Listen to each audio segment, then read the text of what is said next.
और भाई लोग क्या हालचाल, कैसे हो तुम लोग? सब एकदम बढ़िया यार। नई क्लास, नई बुक और नया जोश, एकदम मजा आ रहा होगा तुम्हें, है ना? हमारे एजुकेशन सिस्टम में यार काफी बदलाव आ गया है। पहले हम लोग सिर्फ बुक से पढ़ते थे और जो चीजें समझ में नहीं आती थी वो हम जाकर सिर्फ टीचर से पूछते थे। लेकिन आजकल अगर हमें कोई चीज समझ में नहीं आती है तो हम लोग इंटरनेट की हेल्प लेते हैं, यूट्यूब वीडियोस की हेल्प लेते हैं और उससे सीख लेते हैं। लेकिन क्या तुमने कभी सोचा है कि आज से 100 साल बाद कैसा हमारा एजुकेशन सिस्टम होगा? जब हमारे बच्चे के बच्चे पढ़ रहे होंगे, क्या वो भी आज के जैसे ही पढ़ेंगे? नहीं यार, मुझे लगता है ना उस समय तक काफी चीजें बदल जाएगी। उस समय तक यार रोबोटिक टीचर आ जाएंगे, एआई आ जाएगी, फुल्ली डिजिटल हो जाएंगे हम लोग। उन लोगों को स्कूल जाने की जरूरत भी नहीं होगी। जैसा कि यार कुछ समय पहले हमारा कोविड में हाल हुआ था कि हमें स्कूल नहीं जाना पड़ता था, घर बैठे पढ़ना पड़ता था। मस्त यार, उनकी जिंदगी तो एकदम सेट है। तो आज ऐसी ये कहानी पढ़ने वाले हैं और देखने वाले हैं कि आज से 100 साल बाद, 150 साल बाद कैसा हमारा एजुकेशन सिस्टम रहेगा। तो चलो यार कहानी को शुरू करते हैं। आज के चैप्टर का नाम है द फन दे हैड। इसमें एक 11 साल की लड़की होती है जिसका नाम होता है मार्गी, और एक 13 साल का लड़का होता है जिसका नाम होता है टॉमी। मार्गी को डायरी लिखने की आदत थी, तो दिन भर में जो भी उसके साथ होता था वो रात में आराम से बैठकर डायरी में लिख लेती थी। तो 17 मई 2157 की रात थी और उस दिन वो अपने डायरी में लिखती है कि today Tommy found a real book, यानी कि आज टॉमी को एक असली बुक मिला है। असली बुक? अरे हाँ भाई, यही अपना पेपर प्रिंटेड बुक। क्योंकि उस समय तक ना हमारा जो ये पेपर प्रिंटेड बुक है ये सब नहीं चल रहा होता है। इसीलिए मार्गी अपने डायरी में लिखती है कि आज टॉमी को एक रियल बुक मिला है। वो बुक काफी पुरानी थी और मार्गी के दादाजी जो थे ना वो कहा करते थे कि जब वो छोटे थे तो उनके दादाजी उनको सुनाते थे, उनको बताते थे कि जब हमारे जमाना हुआ करता था तो हमारे जमाने में तो सारी कहानियां जो है वो पेपर पे ही लिखी हुई आती थी। मतलब मार्गी के दादाजी जो थे ना वो बताते थे कि हमारे जमाने में तो पेपर पे ही सारी कहानियां होती थी, लेकिन देखिए आजकल के बच्चे को टीवी में ही लगा रहते हैं। मतलब ऐसा डायलॉग उनका होगा। वो लोग बुक के पेज को पलटते हैं। बुक की पेज जो थी यार वो पूरी येलोइश हो चुकी थी और उसमें रिंकल्स वगैरह आ गए थे, एकदम लाइन से रिंकल्स आ गए थे। एकदम अजीब सा लग रहा था क्योंकि वो बहुत ज्यादा पुराना बुक था ना यार, इसीलिए।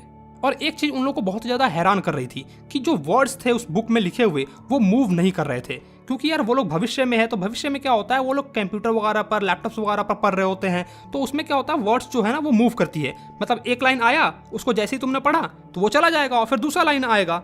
लेकिन हमारे पेपर प्रिंटेड, हमारे फिजिकल बुक में क्या होता है, एक बार में जो लाइन छप गई वो छप गई, वो तो यार मिटेगी नहीं।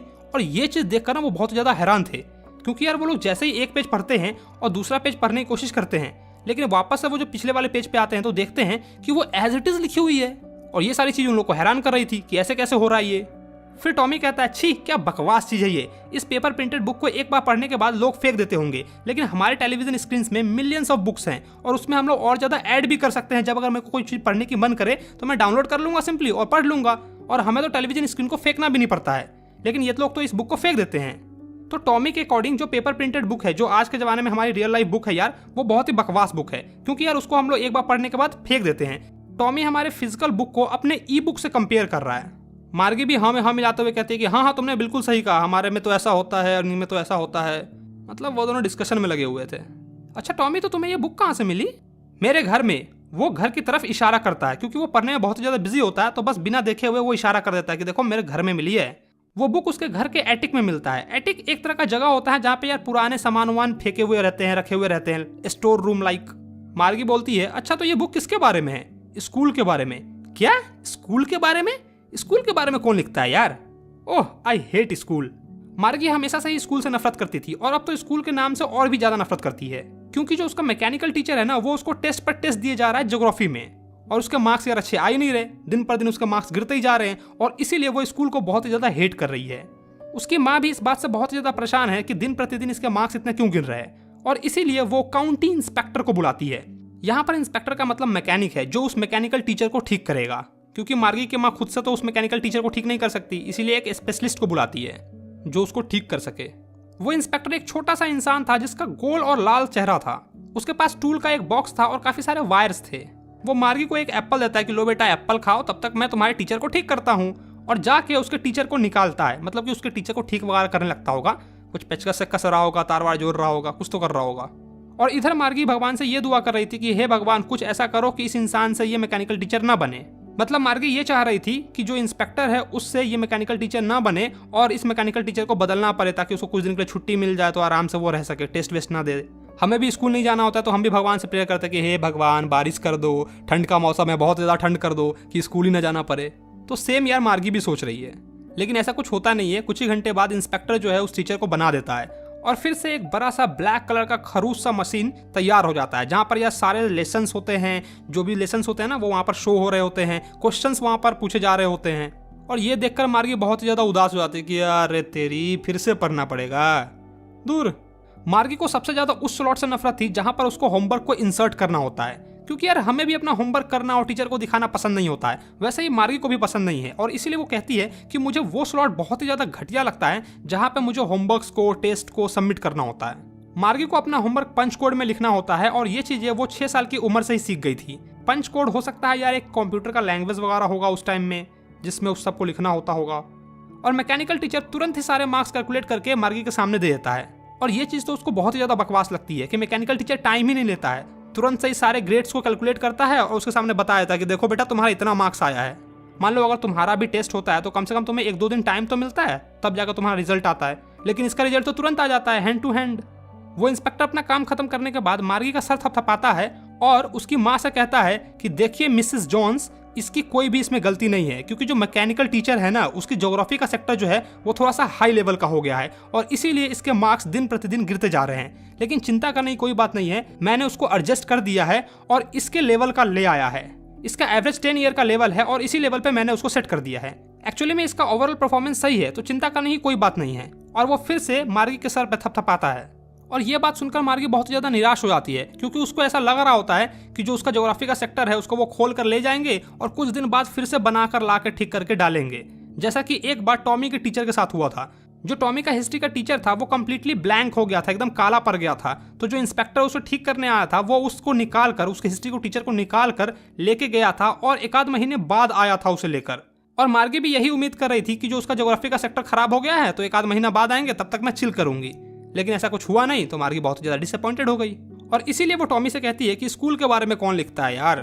टॉमी मार्गी की आंखों में देखता है और कहता है अरे पगली, उस समय हमारे जैसा स्कूल थोड़ा ना था, ये बहुत ही पुराने जमाने की बात है। उस समय बहुत ही पुराने टाइप का स्कूल चलता था, आज से 100-200 साल पुरानी बात है, सेंचुरीज अगो, समझ रही है तू।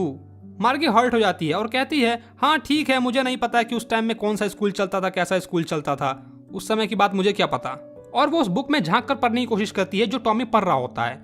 टॉमी एक कंधे के पास जाती है और उसको झांक कर पढ़ने की कोशिश करती है कि क्या लिखा हुआ है। ए टॉमी, अरे पता ना कथी लिखा है, मतलब वो पढ़ने की कोशिश कर रही थी। और फिर वो कहती है हाँ ठीक है, टीचर तो उस टाइम पे भी होते ही होंगे ना। हाँ उस टाइम पे भी टीचर होते थे, लेकिन हमारे जैसे टीचर नहीं होते थे। वो टीचर एक इंसान हुआ करता था। क्या एक इंसान? एक इंसान कैसे टीचर हो सकता है? हाँ उस समय इंसान टीचर हुआ करता था। वो लड़कों को लड़कियों को चीजें समझाता था, उनको होमवर्क देता था और उनसे क्वेश्चंस पूछता था। लेकिन एक इंसान इतना इंटेलिजेंट कैसे हो सकता है, इतना स्मार्ट कैसे हो सकता है कि वो एक टीचर बन जाएगा? बिल्कुल हो सकता है। मेरे पापा मेरे मैकेनिकल टीचर जितना जानते हैं, तो वो भी तो स्मार्ट हुए ना, और वो भी टीचर बन सकते हैं। टॉमी ऐसा बोल रहा था। अब मार्गी का मुंह ही बंद हो गया, बोले तो बोले क्या। लेकिन मैं किसी अनजान इंसान को अपने घर में पढ़ाने के लिए तो नहीं रख सकती। टॉमी उसकी ये बात सुनकर बहुत ज्यादा हंसने लगता है। तुझे कुछ भी नहीं पता है मार्गी, टीचर हमारे घर में थोड़े रहेंगे। वहाँ पर उस टाइम पर एक स्पेशल बिल्डिंग हुआ करती थी जहाँ पर सारे बच्चे आते थे सेम एज के, और टीचर उन्हें पढ़ाता था। सारे बच्चे एक साथ पढ़ते थे और एक ही चीज सीखते थे। लेकिन मेरी माँ तो कहती है कि टीचर को एडजस्ट करना पड़ता है सारे स्टूडेंट के अकॉर्डिंग, तो सारे बच्चे एक साथ कैसे पढ़ के सीख सकते हैं। वो लोग ऐसा कुछ भी नहीं करते थे, क्योंकि सारे बच्चे जो है वो सेम एज के होते थे, तो वो सभी को एक ही चीज पढ़ाते थे। अगर तुझे ये बुक पढ़ना नहीं है ना तो चली जाए यहाँ से, मेरा दिमाग मत खराब कर। अरे नहीं नहीं, मैंने कब कहा कि मुझे पढ़ना नहीं है। मार्गी तुरंत से ही जवाब देती है, क्योंकि उससे पुराने जमाने के स्कूल के बारे में पढ़कर बहुत ज्यादा मजा आ रहा था, बहुत ज्यादा वो हंस रही थी और उसके बारे में इमेजिन कर रही थी। उन्होंने उस बुक को आधा भी खत्म नहीं किया होता है, तभी मार्गी की माँ मार्गी को बुलाती है, मार्गी चलो स्कूल का टाइम हो गया। नहीं मम्मी अभी नहीं जाऊंगी मैंने कहा ना अभी। मिसेस जॉन्स यानी कि मार्गी की माँ ऐसा बोलती है। और हो सकता है कि टॉमी के क्लास का टाइम भी हो गया हो, तो मार्गी टॉमी से कहती है कि क्या हम लोग थोड़ा सा और इस बुक को पढ़ सकते हैं स्कूल के बाद साथ साथ। टॉमी एकदम कूल बनते हुए कहता है हाँ ठीक है, देखते हैं, पढ़ना होगा पढ़ेंगे, नहीं पढ़ना होगा नहीं पढ़ेंगे, और एकदम सीटी बजाते हुए चल जाता है। सीटी बजाते हुए बुक को अपने हाथों में दबाता है और चल जाता है। मार्गी का जो स्कूल रूम था वो जस्ट उसके बेडरूम के राइट साइड में था। मैकेनिकल टीचर ऑन था और वहां पर उसका इंतजार कर रहा था।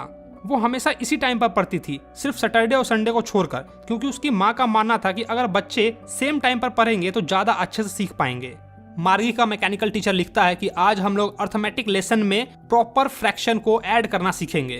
प्लीज आप अपना कल का होमवर्क स्लॉट में प्रॉपर तरीके से इंसर्ट कर दे। मार्गी ऐसा ही करती है और वो उस पुराने स्कूल के बारे में सोचने लगती है जब उसके दादा के दादाजी छोटे बच्चे हुआ करते थे। तो उस टाइम पे जैसी स्कूल होती ना, उस स्कूल के बारे में वो सोचने लगती है कि कैसे सारे आसपास के जितने भी पड़ोसी के बच्चे हैं वो एक स्कूल में जाते होंगे, हंसते होंगे, शोर मचाते होंगे, स्कूल में बैठे बैठे एक साथ स्कूल रूम में बैठकर पढ़ते होंगे और घर भी साथ में जाते होंगे जब स्कूल खत्म हो जाता होगा। ये सारी चीजें उसको बहुत ही ज्यादा अच्छी लग रही होती है क्योंकि वो यार दिन भर घर में बैठकर पढ़ते पढ़ते बोर हो गई थी। और मुझे पूरा यकीन है कि तुम लोग भी कोविड के टाइम में काफी ज्यादा बोर हो गए होगे घर पर अकेले अकेले पढ़कर। तुम्हें भी यार स्कूल की यादें आ रही होगी कि कैसे यार स्कूल में मस्ती करते थे, मजाक करते थे और फिर भी पढ़ते थे। तो वही फीलिंग, वही सेम चीज है मार्गी भी मिस कर रही है। आगे वो सोचती है कि कैसे वो लोग साथ में पढ़ते होंगे एक ही चीज को, और अगर किसी को हेल्प चाहिए होती होगी होमवर्क वगैरह में तो दूसरा उसको हेल्प कर देता होगा या फिर उसके बारे में डिस्कशन करता होगा और उसको समझा देता होगा। और उनके टीचर इंसान होते होंगे तो कितना अच्छा होता होगा। ये सारी चीजें ना वो इमेजिन कर रही थी। और इधर उसका मैकेनिकल टीचर स्क्रीन पर फ्लैश हो रहा होता है और लिख रहा होता है कि when we add fraction 1/2 and 1/4 so on. मतलब इधर उसका मैकेनिकल टीचर उसको पढ़ा रहा है, लेकिन ये तो यार ख्यालों की दुनिया में खोई हुई है। मार्गी ये सोच रही थी कि उस जमाने में बच्चे कितना खुश हुआ करते होंगे। वो उन लोग के मस्ती मजाक के बारे में सोच रही थी कि कैसे वो लोग मस्ती मजाक करते थे, द फन दे हैड। और इसी पर ये पूरे चैप्टर का नाम भी रखा गया, द फन दे हैड। तो बस यार कहानी इतनी सी थी। वीडियो अच्छा लगा तो वीडियो को लाइक करो, अपने दोस्तों के साथ शेयर करो, और यार मुझे कमेंट में ये बात जरूर बताना कि कोविड के टाइम में तुम अपने स्कूल को मिस कर रहे थे या नहीं कर रहे थे, और तुम्हें क्या लगता है कि फ्यूचर में क्या क्या आ सकता है। इंस्टाग्राम पे अभी तक तुमने मुझे फॉलो नहीं किया तो जाओ यार इंस्टाग्राम पे मुझे फॉलो करो। मैं सारे सोशल मीडियाज पे हूँ ऋषिकेश ऋषभ के नाम से, ठीक है। और हाँ यार, अगर तुमने अपने भाई के चैनल को अब तक सब्सक्राइब नहीं किया तो क्या कर रहे हो यार, चैनल को सब्सक्राइब मारो, फ्री का है, कर लो। चलो तो मैं मिलता हूँ तुम्हें नेक्स्ट वीडियो में, बाय बाय।